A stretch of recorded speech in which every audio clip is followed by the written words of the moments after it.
What's going on YouTube? vctrfs here. Today I want to talk about the top 5 decks that's going to be out when Circuit Break's out. Circuit Break's coming out October 20th, which is about 15 days away.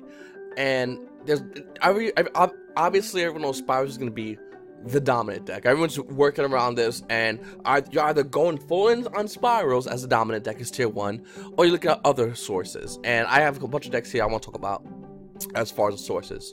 But Circuit Break has a lot of cards for Abyss, evidently. Bamboo Sword, Cyber, Fire King, King Avatar, Goki, Nimble, Phantom Mecha Beast, which hasn't seen support in forever. Mermails, Ojamas, Phantom Beast, Tricksters, World Chalice, and World Legacy. The TCG version, which is our version, includes support for FA, Number, Spyrals, and Subterra Archetype. Introduces the Outer Guys, Crawler, Rocket Archetypes, as well as first support for Metaphys Archetype in the OCG. So let's go right into it. Obviously, this is going to be a tier 1 deck, and this is not counting towards the top 5. I'm not counting Spyrals at all to the top 5. I think it's going to be a great deck, but I think with a little tinkering, other decks can be just as good.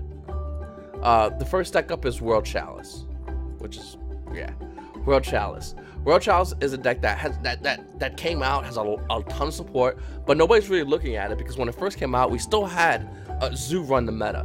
Zoo was all over the place, and Zoo was whooping our asses, and we really Stargrails or whatever this deck is couldn't do anything.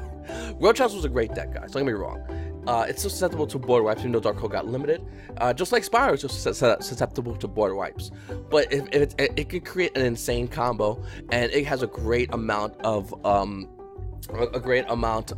opening hands that is combo from the start. And I think that you really want to check this deck out. I think you need to test this deck out, or at the very least, you need to understand this deck and realize the fact that this deck is going to be a competitive deck. It's going to be. It still has a lot of viability. A lot of the cards for it are very inexpensive. They're lowering down the value. I don't know why. There was a buyout when it first came out, but like Zoo was all around, so nobody even played it that much less. But due to the fact that the cards are actually lowering price, like the main boss monster is like $8. All these other monsters guy who was like a $15 card, he's like $3-4 now. All these cards for World Chalice are lowering in value, and you really want to pick this up for a cheap price just to have it. It's still a great deck, guys. I think it's something that can fight Spyrals. Actually, can go toe to toe with Spyrals, I should really say. Up next, Pendulum Magicians. Pendulum Magicians is still going to be around. They're still very strong. In fact, if they go first, they still create an amazing board that's just hard to beat for almost any deck in this game. I think Pendulum Magicians are going to have, to tinker themselves a little more due to Spyrals being released. But I still think they're a deck that can play. I still think they're a deck that can go off. Spyrals, they create a great board state, and they'll be able to pop 2 cards your turn. For Pendulums, it's not that big a deal. Also, Pendulum Magicians, it has a lot of other deck cards in their toolbox that they haven't used because they haven't needed to use it.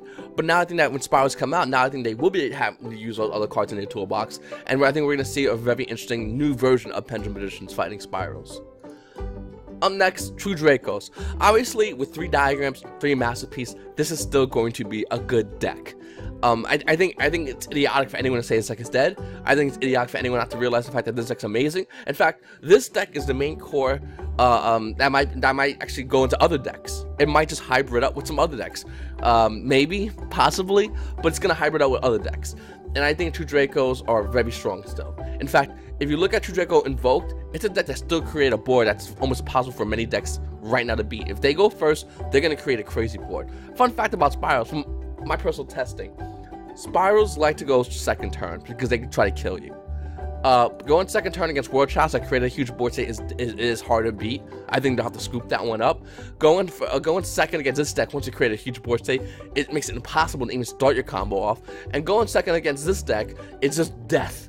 If I have a masterpiece, either Mechaba or Raijin, or even that trap card that pops any little trap card that pops monsters, and you sack your monster off to make a fucking masterpiece, pop their monster, here's a masterpiece now, so the next card you have to give me is a gimme. And then also I have either a Mechaba or a Raijin that's gonna control your board state further. So these are still great decks. Another deck I'll talk about is Subterras. We don't know much about Subterras in TCG. In fact, not many people are actually playing Subterras in TCG. Looking at OCG, they're starting to play Subterras, and they're really promoting them in the OCG. And you have to ask yourselves, with this new set dropping and Spyrals coming out, Could Subterra's be the deck that just comes out of nowhere and smokes out Spyrals? Could it be that Subterra's the whole time had the answer for us of the of how can we beat the question being, how can we fuck this Spyrals up consistently 8 rounds? What deck can do it? And could Subterra's be that answer? Possibly. And I mean, due to the fact that Subterra prices are increasing, due to the fact that not many people know about Subterras, by the way, ask yourself, do you know Subterras? If you play against a Subterra player and you were undefeated and you went into round 8 of a regionals, would you be okay with that? Ask yourself that question. It's a very important question. Could you beat this fucking deck? You have to realize that. And I think if you don't think Subterras are good, that's no problem. At least learn them, because you're gonna want to need to learn them, because we might be seeing them become meta. We're getting a bunch of cards in. We're getting a lot of TCG exclusive cards in Circuit Break, and Subterras might be those cards that will have something amazing in it. It could be one Link Subterra monster that we just didn't know about until now, and by the way, that card's blowout. It could easily be like that, guys. And the final thing I want to talk about is meta fees. Now, we don't know much about meta fees. We know very little bit. You have to look at the recommended cards, to look through right here and check it out. Meta fees or meta fists, they originally came out a while ago for us here in the TCG, but it was so weak in support, we didn't really look at them. We didn't really check them out. And coming at them now, there's a lot of things about meta fees that I'm really liking. They're getting a lot new support, a ton more support that they haven't had previously, and they might be something that you really want to consider picking up, at least reading into. I think meta fees are really cool. Like, you click on one of the cards right here, like meta fees Tyrant Dragon. This card is summoned by a meta fees effect. It's unaffected by trap effects. Also, if it attacks a monster, it can make a second attack in a row. Once per turn during the semi-phase, this card is banished last turn. You can shuffle your this banished card into the deck. Special summon meta fees monster from your hand, but banish it during the end phase of the next turn. You obviously see there's a little combo going. Now, if you look at that one and then you click another Metafield monster, which I'm trying to do. Oh, look at this, bunch of them right here. Nifty. Let's see. Dataless. Metafield Dataless. If this card is special summoned by a Metafield monster effect, you can banish all other face-up special summon monsters on the field. Once per turn semi-phase, if this card is banished last turn, you can shuffle this card in the deck. Banish one Metafield, you can shuffle this banished card into the deck, banish one Metafield card from your deck, except Metafield Dataless. They basically come in and out and they cycle around. Hold on one second, let's read the third one, because this is some really nifty shit.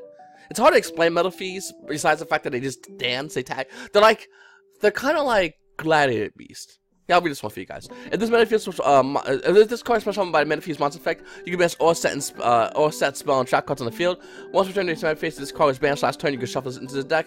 Add Metafuse card from your deck to your hand. Set Metafuse. Nephias. Metafuse are basically just weird versions, fucked up versions of the original monsters that we know. Second Phoenix of Nephias, Dot Monster. Actually, I have it over here. Our Dragon level 7, Leo Dragon, Levi Dragon Daedalus, Horus Black Flame. Actually, you got no fucking bot. He's alone. Second Phoenix of Nephias right there. Tyrant Dragon, Divine Dragon Ragnarok.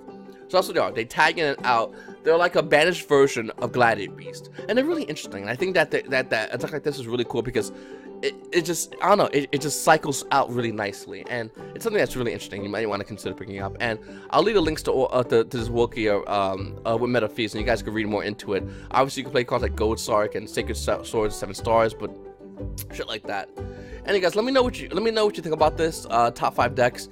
What are you gonna play? Are you gonna play Spyrals? Are you gonna be looking to play Pendulum Magicians? Are you looking to play True Dracos? Are you looking to play Subterras? Are you getting the cards ready for these? Because they might go up in value. World Challenge might go. It takes one regionals or one regional weekend for one of these decks to top, just dominant over Spyrals, for that whole deck, the archetype or whatever the deck is, to go up in value. So if you really want to start planning now.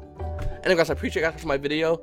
It's your boy vctrfs for my videos. If you haven't subscribed already, check out the YuGiOh Market Facebook group. Check out all the rest of the links below in the description. Subscribe to my videos. That's my 2 cents.